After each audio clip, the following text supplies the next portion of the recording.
Donc je vais vous faire une petite présentation sur nos applications de torréfaction et de carbonisation sur base du four à sol multiple. Donc typiquement dans le secteur environnement, on a un sous-secteur eau, traitement de l'air et du gaz. Et moi je travaille pour le secteur solid and waste qui développe en particulier toutes les applications possibles sur le four à sol multiple. Donc le groupe John Cockerill, depuis 200 ans, a des chiffres assez remarquables. On a un chiffre d'affaires au-delà du milliard, même en 2021 et 2022, qui était quand même une année difficile. On a plus de 6500 employés et on est présent sur les 5 continents. Donc, une des caractéristiques de notre département, qui s'appelle Donesa Solutions ou Solids and Waste, c'est d'avoir développé toutes les applications possibles autour du four à sol multiple, que ce soit des applications environnementales, que ce soit des applications dans l'industrie minéralière, beaucoup de références en charbon actif et des applications un petit peu plus anecdotiques en matière de traitement des minéraux. Nous avons une station pilote à Liège en Belgique, c'est d'où je viens, et nous avons également une station pilote en Chine. Donc à l'aide de notre station pilote, nous avons la possibilité de tester les matières premières de nos clients et de développer de nouvelles applications. Donc ici, je vais vous parler de 2 applications majeures dans le contexte actuel de durabilité et d'économie circulaire. C'est la torréfaction et la carbonisation. Qu'est-ce que la torréfaction et la carbonisation ? C'est 2 étapes de la pyrolyse. Une pyrolyse, c'est un chauffage sans air. Donc la torréfaction, c'est une mini-pyrolyse et la carbonisation, c'est une pyrolyse jusqu'au bout. Donc on va dévolatiliser un tout petit peu, dans le cas de la torréfaction, la biomasse ou tout type de matière. Et dans le cas de la carbonisation, on va dévolatiliser complètement, évacuer toutes les matières volatiles de la biomasse, du bois, de déchets, peu importe. Alors ça, ce sont les 2 grands principes que nous avons développés dans notre réacteur. Donc en matière de pyrolyse, en matière de torréfaction, on se limite à dévolatiliser la matière de l'ordre de 20 à 30%. On appelle ça de l'AWL, Anhydrous Weight Loss. On ne tient pas compte de l'humidité dans la biomasse, mais on évacue les matières volatiles organiques de l'ordre de 20 à 30%. Dans le cas d'une carbonisation, là, on a un AWL largement supérieur, de l'ordre de 70% minimum. Alors en torréfaction, ce qu'on va essayer d'obtenir, c'est une matière torréfiée qui a gagné de l'ordre de 10 à 15% de valeur énergétique, de PCI. Dans le cas de la carbonisation, on va faire une augmentation très substantielle du PCI jusqu'à doubler le PCI. Donc si on part d'une matière qui fait quelque chose comme 15 ou 16 mégajoules par kilo, à l'aide de la carbonisation, on va obtenir un PCI de l'ordre de 30 à 32, donc il se rapproche très très fort du PCI du charbon. Et l'une et l'autre application consiste à produire une matière première, un biofuel qui potentiellement peut remplacer les matières fossiles classiques. Donc, pour en revenir à la carbonisation, non seulement on augmente de manière très substantielle le PCI, puisqu'on double le PCI, et aussi, ce qui est très important dans certaines applications, on va augmenter considérablement la quantité de carbone fixe.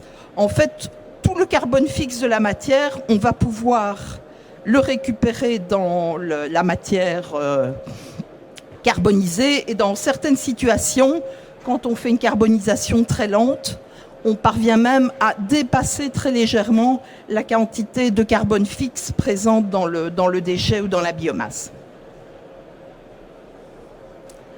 Alors, quelles sont les biomasses que nous pouvons traiter?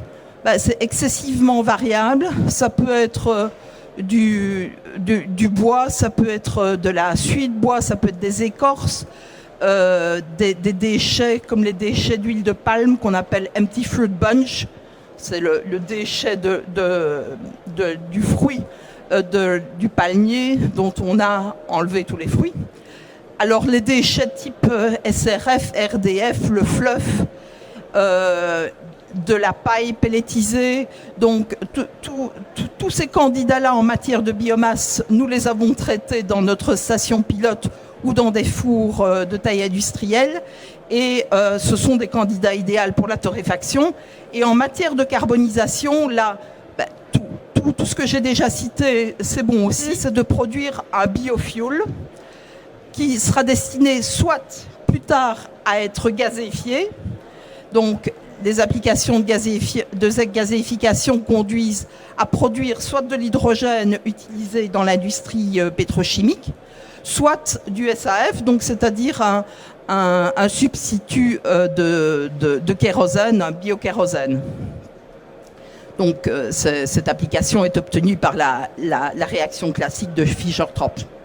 Donc il y a toutes les applications de gazéification, donc on produit une matière première destinée à être gazéfiée, ou bien alors on produit une matière première à être utilisée en alternative ou en mélange avec du charbon pour remplacer une partie du charbon dans les centrales électriques.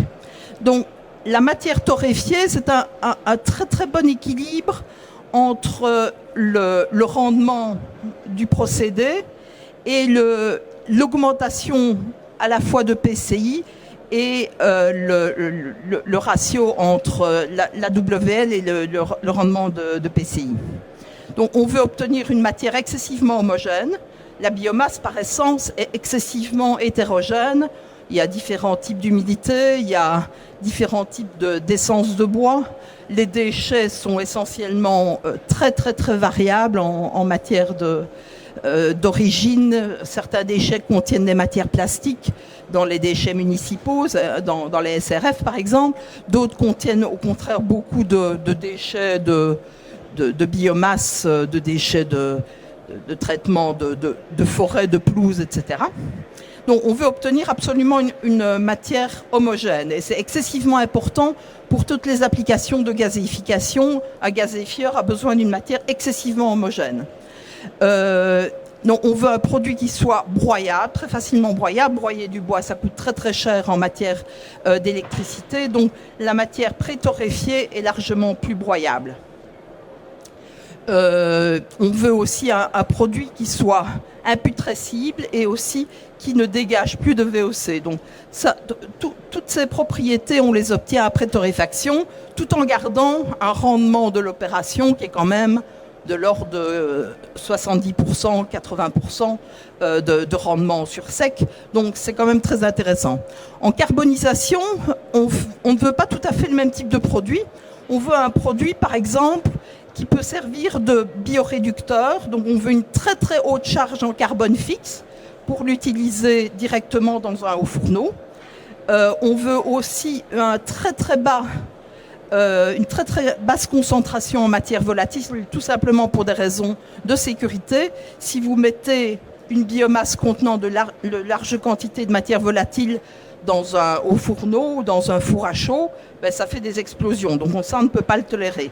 Donc l'un des avantages de la carbonisation que nous avons développé et que nous avons pu tester grâce à nos fours, c'est de produire un produit très carboné et très, très faible en matière volatile.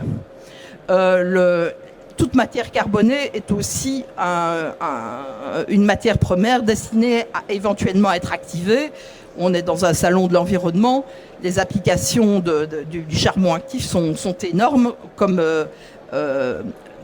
filtre, comme dans toutes les applications de filtration, que ce soit l'eau, l'air, les sirops, les alcools. toutes les applications possibles de filtration sont réalisables sur le charbon actif. Et dans notre département, nous avons littéralement des dizaines de références industrielles en charbon actif, que ce soit l'activation ou la régénération de charbon actif. Et nous travaillons avec les plus grands acteurs du marché, comme Desertec et Chemviron, qui sont sur la foire de Polytech. Donc ça, ce sont les 3 grandes applications possibles de la carbonisation. Donc nous avons développé 2 types de MHF. La version, si on veut, light, c'est le MHF 100, et la version standard que nous avons améliorée en faisant un MHF autotherme, c'est le MHF standard.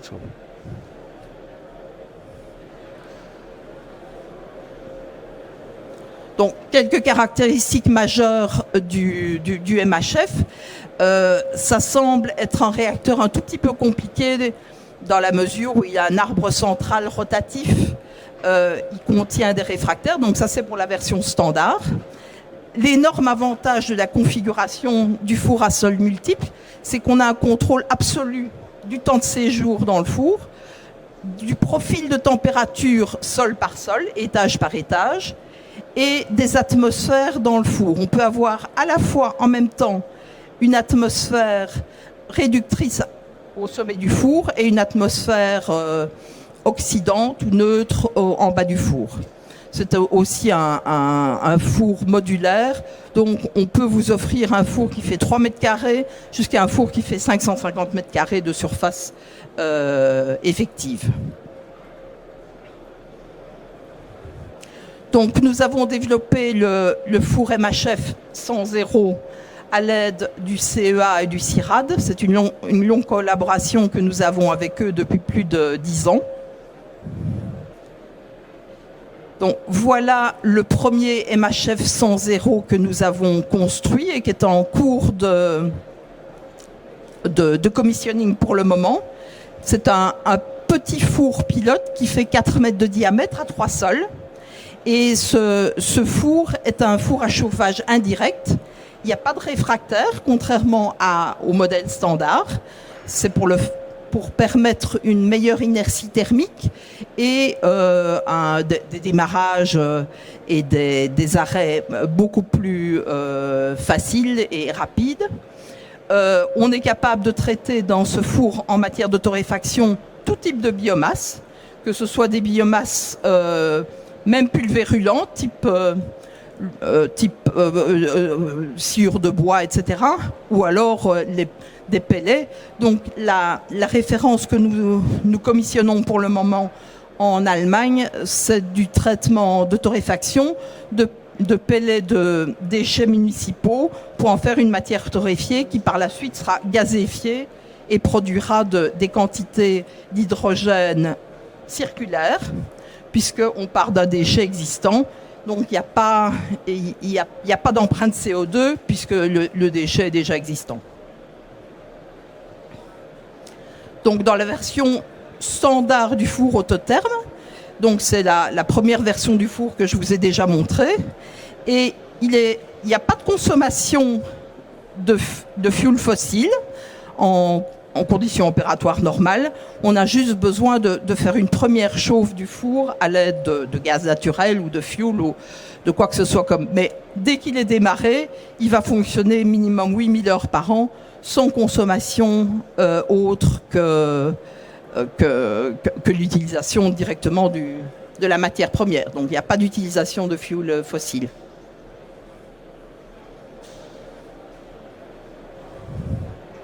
Donc pour le moment, on est très actif sur toutes les applications de torréfaction en vue de production, entre autres, d'alternatives au kérosène, le SAF, ou toutes les applications de carbonisation pour produire un charbon vert.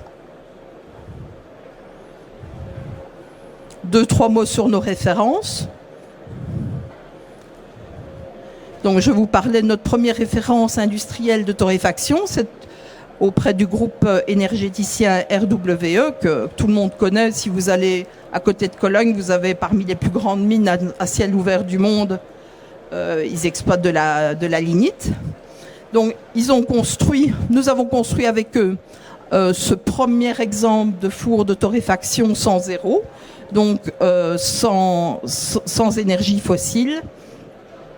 Et ce four est donc destiné à faire de la torréfaction de déchets municipaux pour produire de manière par la suite gazéfier cette matière torréfiée et en faire de l'hydrogène circulaire. Une autre application de carbonisation et d'activation, cette fois-ci de charbon minéral, c'est une grosse installation de production de charbon actif que nous avons vendue en Sibérie.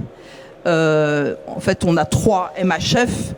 Un premier MHF qui fait de la préoxydation du charbon, un MHF de carbonisation, donc une pyrolyse totale, et une activation. Donc c'est un traitement à haute température en présence de vapeur pour créer des pores dans la matière pour produire du charbon actif. Et alors, une très belle application, donc je remplace mon collègue Denis Maréchal, qui est le processman dans notre département NESA. Et Denis Maréchal se trouve dans ce bel endroit en Finlande, au milieu des nounours. Et il démarre pour le moment et termine le commissioning d'un four de production de charbon actif. Donc sur la moitié du four, on fait de la carbonisation de tourbe et de bois. Et sur la deuxième moitié du four, on produit du charbon actif de très haute qualité. Et c'est une première avance d'un groupe énergéticien finlandais qui s'appelle Vapo, Novactor, Neova, pour produire à nouveau du charbon actif en Europe. Ça diminue l'empreinte fossile du charbon actif. 90% du charbon actif dans le monde est produit en Chine. C'est un petit peu bête en Europe d'acheter du charbon actif chinois.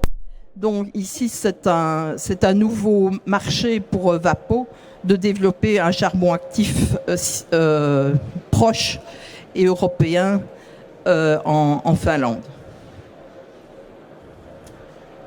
Je vous remercie pour votre attention et je suis évidemment disponible pour toute question. Merci. Après ça, il y a un terreau. Hein. Oui, je vous en prie. Merci beaucoup pour votre présentation. Madeleine Alphen, je fais partie du groupe Solaire. Vous parlez à un moment que vous arrivez à obtenir un rendement carbone fixe allant jusqu'à 110% en carbonisation lente. Quel est le mécanisme qui permet d'arriver à ça ? Il y a une partie des matières volatiles qui se recomposent en carbone fixe. Et c'est ce que nous avons été capables de réaliser dans notre station pilote en faisant de la carbonisation de sciure de bois. Oui.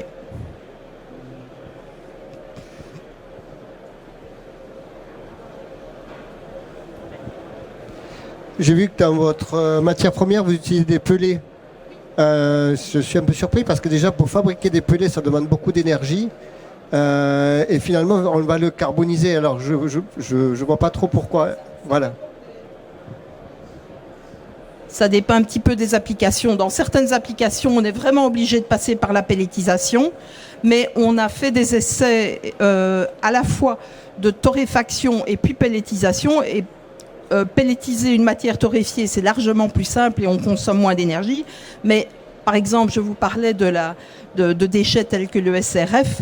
C'est un mélange avec des petits morceaux de plastique, etc. Et donc, c'est pas un pellet qui ressemble à des pellets de bois comme vous en utilisez dans vos chaudières à la maison. C'est un gros pellet à peu près de la taille d'un doigt, qui fait une dizaine de centimètres, 10-15 centimètres. Et ces pellets, donc, ils sont pas très très compliqués à densifier, mais oui, vous avez raison. L'idée, c'est justement de torréfier pour diminuer les coûts de pelletisation quand c'est absolument nécessaire. Mais bon, il y a en tout cas, dans certaines applications, on a été capable aussi de torréfier des matériaux poudreux comme la sciure de bois. Donc au départ, nos premiers essais étaient avec des pellets, mais clairement on essaye autant que possible de pouvoir l'éviter.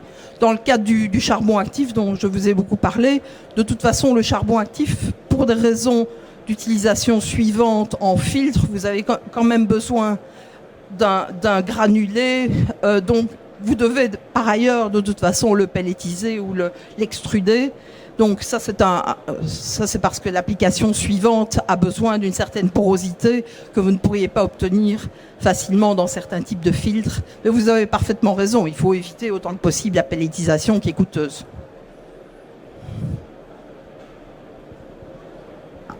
J'aurais encore une deuxième question. Vous pouvez utiliser des biodéchets, des déchets agricoles type écorce de bois, sciure de scierie, choses comme ça?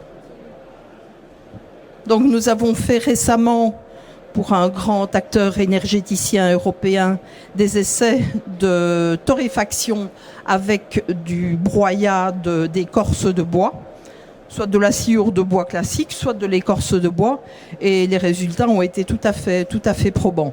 Et je vous parlais de notre partenariat depuis une dizaine d'années avec le CEA, et le CEA a testé à une énorme banque de données de différents types de tests avec de la paille, avec de la bagasse et des choses comme ça, des tas de déchets agricoles, parce que bon, clairement, abattre des forêts pour taper ça dans une chaudière de centrale électrique, c'est pas ça le but du jeu, bien entendu.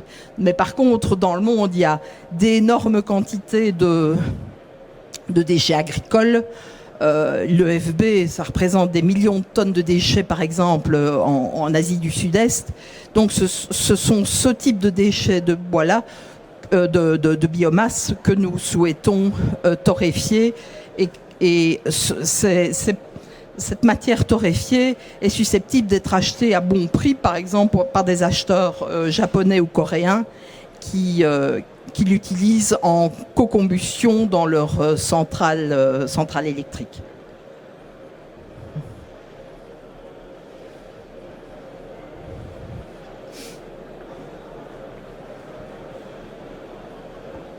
Merci pour la présentation. Livet Maldonado, CETEC, Énergie Environnement.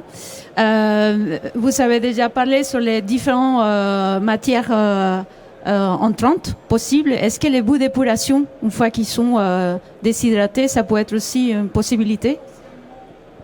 Potentiellement, oui. Ça dépend un petit peu de leur composition, et nous avons vendu récemment un premier petit four de pyrolyse de déchets de boue c'est le projet Cometa que vous connaissez peut-être dans le sud de Paris. Donc on a vendu ça c'est un four standard, de pyrolyse qui traite des bouts de stations d'épuration. Et par la suite, il y a une deuxième phase du projet où on construira un grand four industriel de pyrolyse de boue. Mais sur base, en fait, si vous me donnez un proximate analysis de la matière entrante, je peux déjà vous prévoir ce que vous pouvez faire en matière de torréfaction ou en matière de carbonisation. Et bien entendu, on peut le tester. Le four de Cometa est en commissioning pour le moment. Il va démarrer très prochainement, et que ce soit sur le four de Cometa ou sur notre four à Liège, et même éventuellement sur notre four en Chine, on peut tester ces matières premières et vous donner le meilleur de ce que vous pouvez faire à partir de votre déchet. Attendez, commencez par monsieur. Vous avez parlé d'hydrogène, j'imagine, avec un gaz de synthèse, à partir d'un gaz de synthèse. Et pouvez nous expliquer un peu comment vous arrivez à l'hydrogène, à partir de ce gaz de synthèse? Et est-ce que vous regardez le biométhane aussi? Pardon. Je vais être honnête avec vous. Donc, dans la partie gazéification, production du gaz de synthèse, même si nous fabriquons un gaz de synthèse dans notre MHF, le processus de gazéification, pour vous dire la vérité, n'est pas dans notre scope, et c'est pas ça. Donc, la matière torréfiée entre dans un gazéifieur. Donc, de ce côté-là, ça ne fait pas partie de notre portfolio. Par contre, je pense que mes collègues peuvent vous parler plus de transformation de différents types de pyrolyse en biométhane, mais ça je pense qu'il vaudrait peut-être mieux rendre visite à mes collègues sur l'un de notre stand pour avoir plus d'informations à ce sujet-là. Merci. C'était à peu près la même question. En fait, c'était si en pyrolyse, vous aviez en excès des gaz de pyrolyse. Et si oui, est-ce qu'ils servent juste à alimenter le procédé en énergie, ou est-ce que vous les valorisez aussi sur vos projets, ces gaz de pyrolyse? À ce stade-ci des choses, nous n'avons pas fait de condensation de gaz de pyrolyse. C'est quelque chose que nous considérons dans l'application de carbonisation de la tourbe. En fait, on accole à notre incinérateur de gaz, à notre chambre de post-combustion, une chaudière de récupération. On a besoin, pour le processus d'activation, d'injecter de la vapeur dans le four, dont une partie de l'énergie est récupérée sous la forme de vapeur dont on a besoin dans le procédé. Et dans beaucoup d'applications, le client installe une turbine pour produire de l'électricité. Mais vous avez raison, parmi les développements que nous considérons pour le moment, c'est justement la condensation de gaz de pyrolyse plutôt que simplement la brûler dans un incinérateur de gaz. Je ne sais pas quel timing.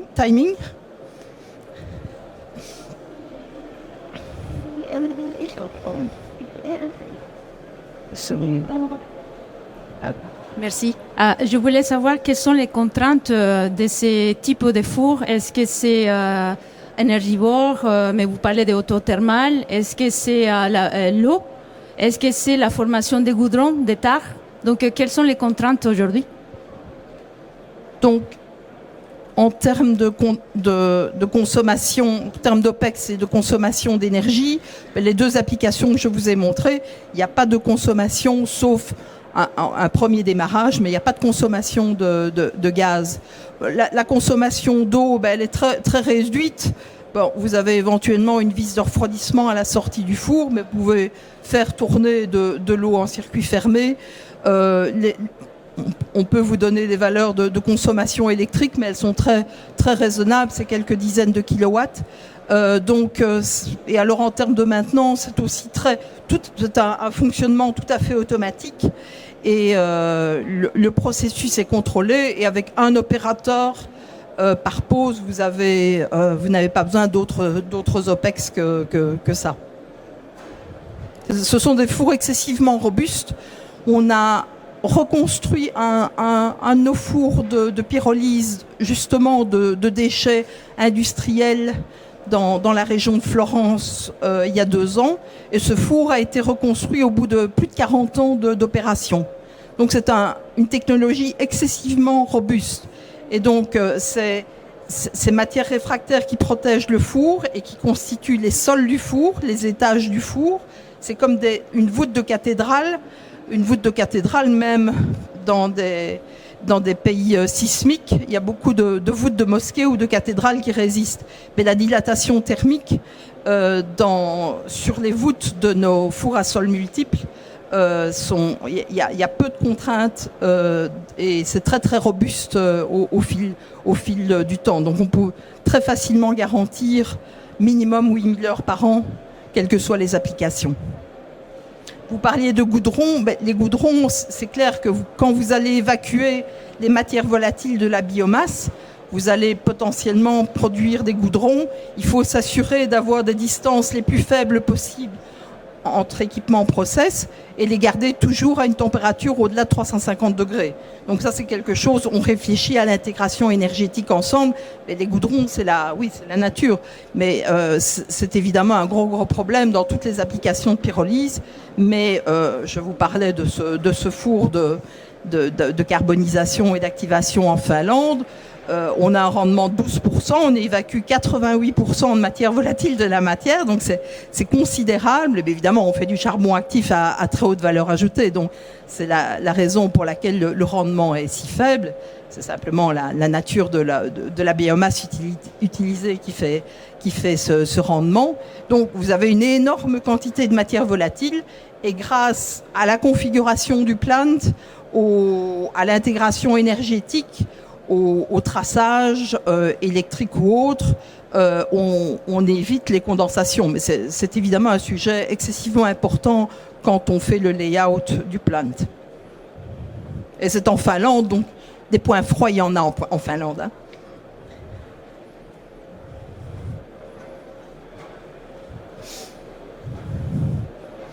Encore une dernière pour la route. En tout cas, merci beaucoup pour votre attention. N'hésitez pas à venir nous rendre visite sur un de nos 2 stands. On est présent. Moi, je suis présente au stand de L40. Enfin, c'est John Cockerill. Vous trouverez le nom dans le guide. Merci beaucoup et merci pour vos questions.